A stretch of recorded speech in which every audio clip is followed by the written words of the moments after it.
Po 4násobném vrahovi pátrají od noci brněnští detektivové. Ze zločinu podezírají 20letého Američana s českými kořeny.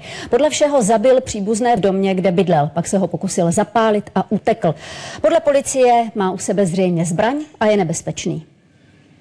Rodinný dům v Brně Ivanovicích. Svou tetu, strýce a dva bratrance tady zavraždil zřejmě mladý Američan Kevin Dahlgren. Do Česka přijel před necelými 3 týdny. V Brně zháněl práci. Na svém Facebooku ještě 10. května napsal: Potřebujete si vy nebo váš známý zlepšit angličtinu? 200 korun za hodinu konverzace, gramatiky nebo čehokoliv, co je potřeba zlepšit. Dejte vědět kamarádům. Děkuji. Co přesně se v tomto domě v noci odehrálo a hlavně proč, zatím nikdo neví. Tam se čudilo, byla tam vedle propambutanová láhev, bylo to zakrytý a jenom čučely ruky a tělo, že a jinak to bylo schovaný. Kriminalisti na místě zůstali až do odpoledne, ohledali místo činu a vyslechli také sousedy z ulice.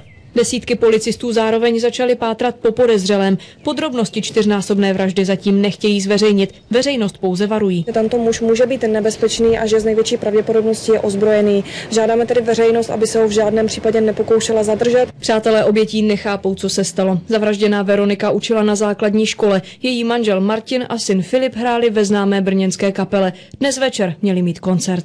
Já jsem z šoku asi dozvěděl dneska ráno a já jsem ještě se z toho moc neprobral. 4násobné vraždy si všímají i zahraniční média. O pátrání po podezřelém z vraždy informovala na titulní stránce třeba americká ABC nebo britská Sky News. Ondřej Schneider a Barbora Telfrová, Česká televize.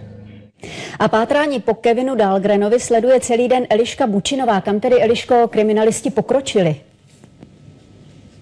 Podle aktuálních informací vrah policii stále uniká. Pátrají po něm desítky policistů v uniformách i v civilu. Celý den a už i přes noc tady byli kriminalisté a pracovali i přímo v domě, zajišťovali důkazy, odvezli si počítače i několik pytlů s dalšími věcmi a celý den bylo okolí domu uzavřeno policejní páskou. Asi před hodinou už policisté odjeli a hned potom sem na místo přímo k domu přišlo několik lidí zapálit svíčky. Kevin Dahlgren se svým známým v minulých dnech zmínil o tom, že chce odcestovat do Vídně. Je tak možné,